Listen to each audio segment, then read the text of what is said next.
हुजूर फरमाने लगे मैंने ख्वाब देखा है।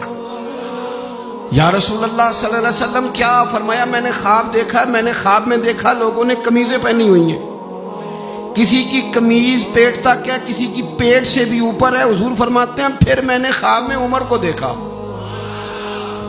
उमर फारूक ने इतनी लंबी कमीज पहनी, इतनी लंबी कमीज पहनी कि नीचे घिसट रही थी। हुजूर ख्वाब सुना के चुप कर गए। या रसूल अल्लाह करम नवाजी करें, ताबीर भी तो बताए ना। तो रसूल करीम ने फरमाया इसकी ताबीर दीन है। गोया फरमा रहे इतना लंबा कुर्ता हजरत उमर ने पहना है कि उमर तो दीन के अंदर लिपटे हुए हैं। सिरापा दीन, उठना दीन, बैठना दीन, बोलना दीन, आना दीन, फैसला करना दीन। उमर का हंस देना भी दीन, उमर का रो देना भी दीन, फारूक आजम का बदर में खड़े होना भी दीन, ओहद में आना भी दीन।